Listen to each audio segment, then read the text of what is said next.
welcome to History Through Fiction, the podcast. I'm your host, Colin Mustful, and today I am thrilled to be joined by our very own Eric Z. Weintraub, author of South of Sephiroth. Eric, thanks for joining me. Thank you so much for having me on the podcast. I'd like you to start with giving us a little bit of historical context for this novel, South of Sephiroth. Specifically, could you talk about the Alhambra Decree and what that was? Of course, so the Alhambra Decree was issued in late March of 1492, and it was issued shortly after Queen Isabella and King Ferdinand overtook the Kingdom of Granada, thus completing their reconquest of the Iberian Peninsula, what we today know as Spain, and driving the Muslim rulers out of Spain. And the Alhambra Decree, what it was um, they decided that they were going to get rid of Judaism in the Iberian Peninsula now that it was their kingdom and they wanted to make it a Christian kingdom. So the decree gave every Jew in Iberia a choice. They could either convert to Christianity and continue to live on the peninsula, or they could leave Spanish shores never to return. And anybody who refused to obey this decree would be put to death. That would be a very difficult decision. Tell me about the characters you created to kind of humanize this history. I'm speaking, of course, of Vidal and his family. So, who are they, and how and why did you create them? Sure. So the novel with the Alhambra Decree is about a the main character is Vidal, who is a physician and father of five, who lives in Granada, and he finds out about the decree at the beginning of the novel, and he basically has to make this big choice. Is he going to convert to Catholicism so he can remain in his home in Granada and continue his practice? Or is he going to leave Spain and take his family into what could be a very dangerous exile? And ultimately, he decides that it's worth it to leave Spain because he doesn't trust that his family will be safe, even if they do stay. And he's a fictional character, but the circumstances that he faces are very real or were real to the time. And the reason I created Vidal was because I wanted to put a human face to the situation of should someone convert to Catholicism or should they leave? And there really aren't a lot of stories that survive about the generation of Jews who had to go through this journey and this decision. So by making him into a person and a character, I could start to explore what the human aspect of this story could be like. Well, that makes me a little bit curious about how you got to know him because writers, as their story develops, so do their characters. So, can you talk a little bit about how his character changed over time as you got to know him better? Of course. So what I decided was I didn't want to do too much pre-writing for this story, just because I find that I know a lot of people like to do the pre-writing character worksheets. I find they don't work for me as well. They feel more like homework. But what I felt was that with Vidal, right off the bat, I had someone who was an interesting character, who's this um, Jewish physician in the Middle Ages, and he has a very impossible dilemma in front of him, which is facing the Alhambra decree. And really, I just allowed him to go on this journey and see what his reaction would be. When I first started writing the novel, I didn't even know if he was going to decide to leave. I thought maybe he will convert early on the novel, and the novel will be about him converting and about his life in Spain after that. But ultimately, as I got to that point, I felt that there was enough reason for him to leave. And so from there, it was all about following this character on this journey into where they're going. I will say that writing something this way by not having all these ideas planned out ahead of time, it could lead taking some time to understand the character. I think if you were to read my very first draft, Vidal would be very principled. He was very much like, I am a doctor and I'm going to remain Jewish, and that's that. And that can create a very consistent character, but it doesn't always create a very interesting character. So what I decided was that I needed to do more things to challenge him. And over time, this idea of is leaving really the best choice? Is holding on to your faith no matter what really the best choice for him and his family? So as I was able to sort of throw these obstacles at him, obstacles that were based on history and based on research, I was able to more understand the kind of person he is And over time and a few drafts, that is the Vidal that you see in this novel. Some of the early reviews really seem to like his wife, Bonadonna. Can you talk a little bit about who she is and how you developed her as a character? Bonadonna's actually become my favorite character too. So with Bonadonna, I think she's my favorite character because she was actually the hardest character to write because I wanted to give her her own agency within this middle-aged world. And so what I realized was that she could almost be a sort of antagonist to Vidal. Vidal really wants to leave Spain, and he thinks that's the best choice for his family. But with his wife Bonadonna, she actually thinks that this is a really bad idea. It's really dangerous to go to another country. They won't speak the language. They don't know anybody, and she really wants to stay in Spain, where she's established this whole life for herself. And but for some reason, for a long time as I was writing that, it became very difficult. I feel like a lot of early readers didn't understand Bonadonna or didn't like Bonadonna because in a way she was kind of mean. And actually, as you are the editor of this novel, as we were working on the edits, one thing you told me is that she needs to be nicer. And it took me a while to figure out. It took me a while to figure out how to make her nicer, how to still give her this own agency. But then I realized that this whole time I had been writing her that she just wants to stay, but really she wants to stay for her kids and she wants to stay to protect her children.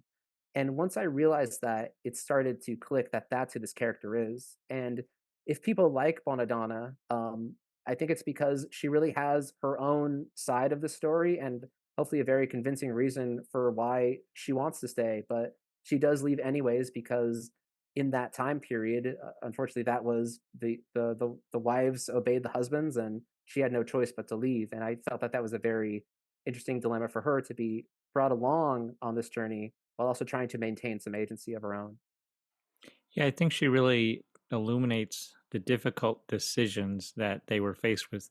Not even they were hopeless decisions. You couldn't make a right choice. You just had to try to do what was best for you and your faith and your family.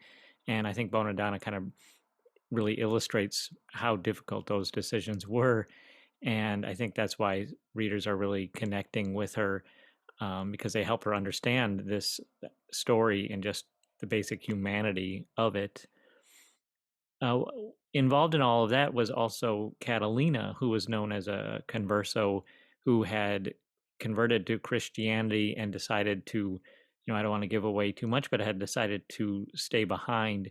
Can you talk about conversos during this time period and the Inquisition that kind of followed the Alhambra decree? Of course, so being a converso seemed on paper like a very safe idea. If you wanted to remain in Spain, you would convert to Catholicism, give up your Judaism, and then you would be accepted into the community. You'd be a first class citizen. So it could actually be, in some respects, a very attractive opportunity. Catalina, in particular, actually does it for marriage. She marries into a Catholic family, but being a converso often came with a lot of problems. One was that, and one of the main ones that's even outlined in the Alhambra decree, is that the Spanish rulers didn't trust the conversos. They didn't trust that they had actually converted. They believed that a lot of them were just practicing their Judaism in secret, or that they were even trying to convert others in secret. This is all even said in the Alhambra decree as a reason for why they wanted to get rid of the Jews. So, as part of that, came the idea of the Spanish Inquisition. Ferdinand and Isabella believed that they were having a major problem with not just the Jews, but also the conversos, who they believed were not being truthful in their conversion. So they decided that they were going to basically root them out by creating this Inquisition that was approved by Pope Sixtus IV, and I believe 1474. And this was done to establish tribunals all over the country and find out if people were really devout or if they were lying. And if they were lying and if they weren't really Christian, this would create major problems for them, including torture and execution. And this South of Sepharad documents some of the early moments of the Inquisition, but the Inquisition actually lasted until the 1800s and was it's a major dark point in Spain's history. Can you talk about what it means to be a Sephardic Jew? Because the novel is called South of Sepharad. What is that? What kind of sect of Judaism is that? Can you describe it a little bit? Of course. So, for those who don't know, Sepharad means Spain in Hebrew, and there are a few different sects of Judaism.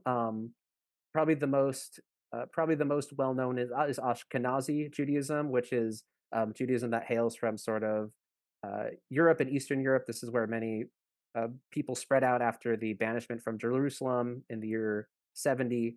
And but there was also people who went to Spain, and those people are part of the Sephardim, and they are so Sephardic Jews were Jews that were kicked out of Spain are now considered part of the Sephardic diaspora. um, so basically, it really has mostly to do with location. Of course, because some Jews were living in Spain and some Jews were living in Eastern Europe, some of the traditions have changed, and people will attitudes are a little different. Some traditions are a little different, um, but overall, it is coming from the same religion. And also, Ashkenazi and Sephardic are not the only two sects of the religion. There are many others. Just Sephardic and Ashkenazi probably are most represented. Can you talk a little more about broadly about the diaspora of Jews that resulted from the 1492 Alhambra decree in the novel? Vidal and his family see in the caravan they seek out to go to Morocco. What did other Jews do that left Granada? So the Jews that left Spain went to several different places. Many did go to Morocco, which, as is portrayed in the novel, but actually it was even more common to go to Portugal because Portugal was the one part of the Iberian Peninsula that if Isabel and Ferdinand had interest in conquering it, they didn't act upon it. So Portugal remained its own kingdom. And the Jews of Spain did go there, and they were able to live there for a few years before Spain then decided to kick them out also.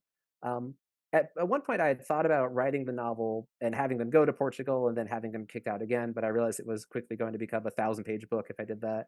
Other places that they went were also Italy. The Ottoman Empire was known for being especially nice to them when they arrived, but really all over anywhere that is connected to the Mediterranean some way they went, and they're still all over the world today. I want to talk about your research, specifically about Vidal, who's a physician in 1492, and you have some really great scenes of his practice and the resources that are available to him, and kind of him with limited resources because they're on a caravan, him kind of deciding what he can and can't do for his patients. Tell me about the research you did into medical practices at that time. Yeah, so really the thing that helped, I originally tried to go straight to the sources that Vidal would have gone to, which was that at this time there was a Muslim philosopher named Avicenna who basically created the idea of the four humors, and it was basically a large part of medicine for centuries until maybe modern medicine. But I realized trying to read his work that it was vast and hard to understand, and I was like, I could read this to say I read it, and I did read portions of it, but I'm probably not totally understanding this. I need to be realistic about this. So I was lucky that I found another book called Medieval Medicine: The Art of Healing from Head to Toe that really took Avicenna's work and works from other different sort of medieval physicians and condensed it for and presented it to the modern reader, such as myself. So this was really helpful, and I was able to figure out what sort of herbs would they use, how would they perform a surgery. One thing I was very interested in, there's a surgery scene towards the end of the novel, and I was trying to figure out how did they perform surgery before the discovery of anesthesia. So these were the kind of things that I found, and it was really fun to research because I'm a medical writer by trade, and I'm always having to research things that the doctors at the medical school where I work are doing. So this almost felt like just another way to research a different subspecialty, just this subspecialty happens to be from the Middle Ages. Yeah. You wrote this novel, or you started it during your MFA program. Can you tell us how valuable that program was to you and your development as a writer? Oh, I felt the program was extremely valuable, and there's a lot of talk about whether someone should get an MFA, whether that's the right move. And I can't speak for everyone because, MFAs can be really expensive, and they can take up a lot of your time. But for me, an MFA, I went to the Mount St. Mary's University MFA in Los Angeles, and it was great. A because this MFA was specifically designed for people who work full time, so I was able to not just learn the habits of being a working writer, but also find a way to build the habits into my life. I know a lot of MFAs, you sort of, a lot of you take 2 years off and you write full time, which I think is really great. But then it can be really hard to apply that work and those principles once you um, get back to having a full time job, for example. And I think that the MFA helped teach me a lot. It helped me with being more widely read. And I think the thing that it helped the most with was building habits. I'd never really written or attempted a novel before. It just seemed too vast. But I realized through the MFA program, this might sound simple now, but it's just one step at a time, keep going, hit your deadlines, and eventually you will get there. So I had a very positive MFA experience, and I think that if someone is looking to get an MFA, do it for the right reasons, do it to learn. But it was very beneficial to finishing this novel. And what were some of those habits that you were then able to incorporate into your process after you completed the program?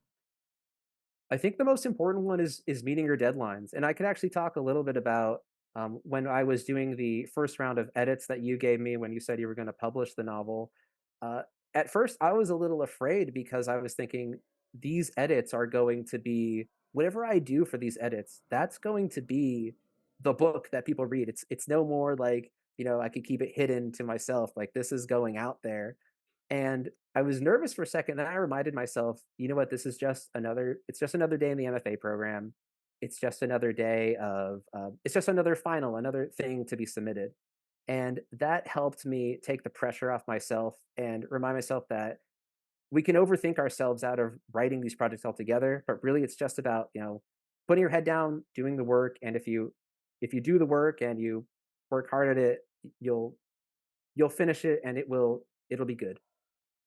Well, it was good. I had no idea that you were nervous about some of those revisions that I asked you to make. So, um, well, job well done. Oh, thank you. Tell me Uh, about your family and how your family kind of influenced your eventual path here to becoming a writer.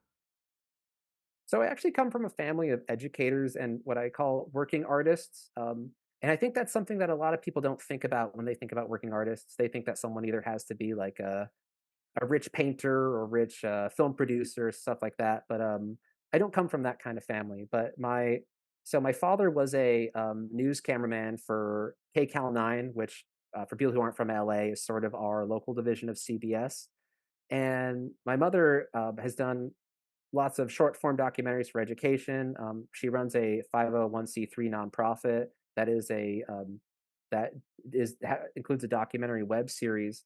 And so they're still working artists. These aren't, they still go to their jobs every day, but they're still pursuing this. And I think that was a big influence for me because I think a lot of people they think that, "Oh, it's too hard to be a novelist, you don't have the time, you don't have the money," things like that, and I don't think that's true, just you have to make the time for it, and you may not make a lot of money doing it, but if it's something that you love, you have to pursue it. So, that was from a young age, I always knew that there was a way to do art even if it wasn't necessarily something that was going to, um, pay the bills or be this huge career, but just to go in this direction and keep going the way they did and are still doing. That's fantastic.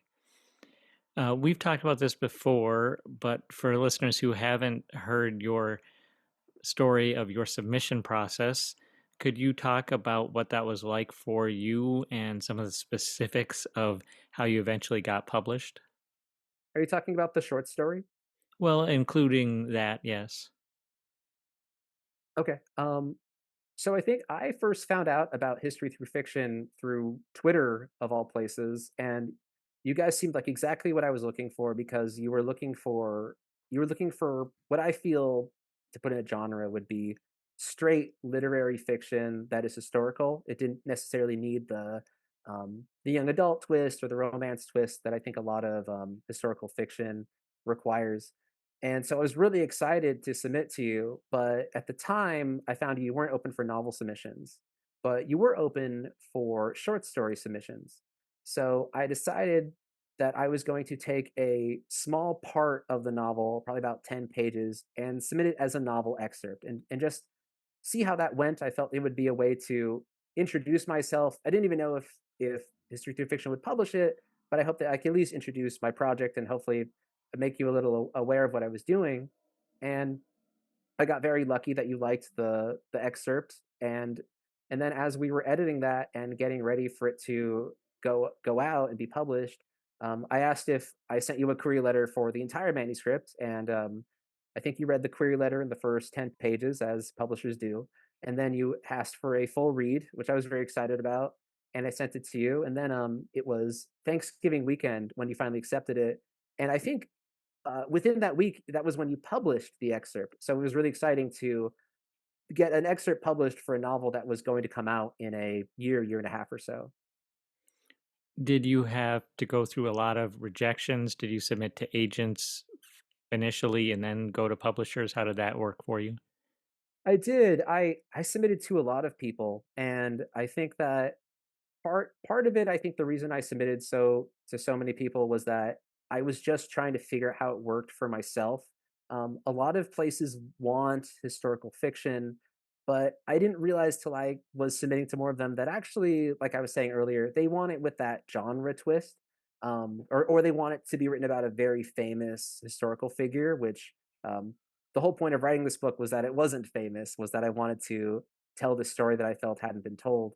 Um, so it was a lot of trial and error. I had a very positive experience in the sense that no one ever wrote me back and sent any nasty emails. I've heard that that could be a common thing. I'm lucky I didn't experience that. A lot of people said this is interesting, but it's just not right for me, or I don't have time for it, or I don't know how to market it, which is fine. But it kept me going, and I think it was my. This is hard as an artist. We always have that self doubt, but it was my belief that if I just keep going, if I just keep sending this out, eventually I'll find someone who will publish it. And I realized in hindsight that I might have just been looking for a publisher, but I think with History Through Fiction, I was looking to find the right publisher. And I think that I can't really imagine the book being published by anyone else because I think that it fits the mission statement of what History Through Fiction is going for. Now, History Through Fiction is a very small kind of niche press, but you do have a traditional contract in which the author isn't required to put forth any money toward the publication of the novel. For those who are listening who are looking for a press or looking for an agent, and kind of aren't sure which direction to go. Do I go with the big five? Do I try to get an agent? Do I go with a small press? Do I go with a hybrid press? Maybe do I self publish? Can you just give a little bit of what your experience has been like working with a small niche press like History Through Fiction? I think it's been a very positive experience, and I think the reason is that I never felt like a cog in a machine here. I've had some friends who've been published by bigger places in New York, and it's very much like they don't hear back from the editor, or then once it's time for the book to come out, you're kind of on your own. It's not like they do a bunch of marketing for you. You have to market yourself. But what I felt with going with your press is that I had a chance to work with you directly. I had a chance to decide on marketing strategies that History Through Fiction was going to do and ones that I was going to do. And it's very helpful that um, South of Sephiroth is not just a book in the spring catalog with along with 30 other books. This is the only book that you guys are publishing until May, I believe. So it helps to have a little more focus, especially as a writer who's starting out. It'd be very hard to navigate the literary world completely on my own, hoping that the publisher would help, and they're not doing that as much. So I think it's a very positive experience to be able to do this and work more directly because it tells me more about the publishing side and more about marketing and editing than I think you get if you're just trying to get maybe Random House or HarperCollins to publish your book. Yeah, I think we had a good collaboration in the cover design. Our designer does such a great job. And the initial cover, I think, was yellow and blue or something. I thought it was quite brilliant, but you had kind of mentioned it didn't really represent the themes of the novel, and so we ended up with the kind of the darker reds and yellows and blacks. And you also brought up a very specific point about the direction of the doves. Can you talk a little bit about the input you were able to give in the cover design? Of course. So I hope I didn't annoy Christine too much um with my suggestions, because I think that the cover work she did is absolutely outstanding. I've gotten a lot of compliments on it. I'm very, very happy with it. So basically the cover right now is basically shown at sunset. It is a dark cover. And originally the cover was more blue and yellow. It was a very warm and inviting cover, and it was still the picture of the Alhambra as you see in this cover. Um, and as much as I liked the cover, I knew that this was also the story of a tragedy, and a tragedy that happened a long time ago, but nevertheless a tragedy, and a tragedy that some readers may come across and wonder why this cover is maybe too cheery. So it was important to really capture the weight of this event and what it means. And in terms of, so the doves in the current cover now go from, they're flying from right to left, but in the original cover they flew from left to right. And this is a weird like art filmmaking theory thing that I heard about. But when a subject is going left to right in frame, it represents ease. But when a subject is going right to left in frame, it symbolizes hardship. And so I felt that a small detail, but I felt it would be good to flip the way the birds were going, so that rather than showing them being free, them being, flying off, it shows, I think, on a hopefully subconscious level, that they're fleeing, which is really what the Jews of Spain did. So it's a small detail, but I think that the cover takes on a bit of a darker tone, a bit of a more uh, maybe even sadder tone, but I think that it strikes the right tone for someone who's about to enter this novel. Yeah, and that's input that I could have never given, that our cover designer wouldn't have known. So I think that's, one of the advantages you talked about of working with a small press like us is being able to give that input, and it's an advantage for us as well to be able to create stories, narratives, designs that really represent the history that we're talking about. So I have a question for you, since we're talking about the editing and putting out the book. So Mhm. we've talked a lot about you as publisher, but could we talk a little bit about the editing process that you had on this book? And what I'm really curious about is, you gave such great notes, and I want to know, is that those notes come from an instinct, or is there some sort of methodology you're following? Can you speak to that? Well, first of all, when I'm reviewing manuscripts for potential publication, so before I've offered a contract, I have kind of a view in my mind of what I think the story can be. Because and I don't know how many readers and writers know this, when you submit to your novel, your manuscript to a publisher, even if you've edited it 15 times, the publisher is always going to want to go through and edit it again. And the same thing happened with yours. I mean, it fit everything that we were looking for, but there were some things that I believed could strengthen the manuscript. So I keep those in the back of my mind as I'm reading through the manuscript and trying to decide if I want to offer this author a contract. Now, in your case, I did offer you a contract, but then I said, well, and actually we were with you, it was a little different. I was able to give you some notes that you were able to do a revision and then send it back to me. And then I was able to look through it and do a more careful kind of developmental edit. And we picked out things such as the character Bonadonna in order to make her a more rounded, more likable, or, a character that fit better into the narrative. And we were also able to strengthen some of the emotional aspects of the novel with the scene early on in the novel with the death of his daughter Sarah.